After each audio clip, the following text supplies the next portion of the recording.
আসসালামু আলাইকুম, adventure launch লাভার YouTube চ্যানেলে নতুন আরেকটি ভিডিওতে স্বাগতম। তো দেখতে পাচ্ছেন আমতলীর উদ্দেশ্যে ছুটে চলছে এমভি ইয়াদ 7। তো ঈদ উপলক্ষে কিন্তু আমতলী নৌরুটটি চালু হয়েছিল।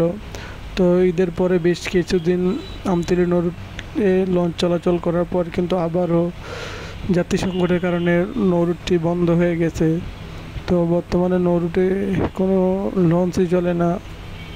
তো এক সময় আমতলীর নৌরুটটি কিন্তু বাংলাদেশের একটি জমজমাট নৌরুটের মধ্যে অন্যতম একটি নৌরুট ছিল।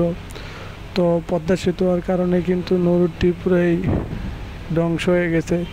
তো ঈদ ছাড়া কিন্তু এই নৌরুটের লঞ্চ চলাচল করে না।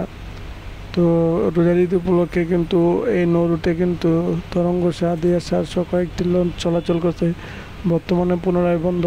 তো আবার কোরবানি ঈদ উপলক্ষে আবার নৌরুটটি পুনরায় চালু হবে। তো দেখতে পাচ্ছেন এটা কিন্তু ইয়ার 7-এর শেষ ট্রিপ ছিল ঢাকা থেকে আমতলীর উদ্দেশ্যে। তো এরপর কিন্তু আর কোনো নৌযান ছেড়ে যায়নি। তো আমাদের চ্যানেলে নতুন হলে অবশ্যই চ্যানেলটিকে সাবস্ক্রাইব করে দিবেন, পাশে থাকা বেল আইকনটি ক্লিক করে দিবেন। তো সবাই সুস্থ থাকবেন, ভালো থাকবেন। আসসালামু আলাইকুম।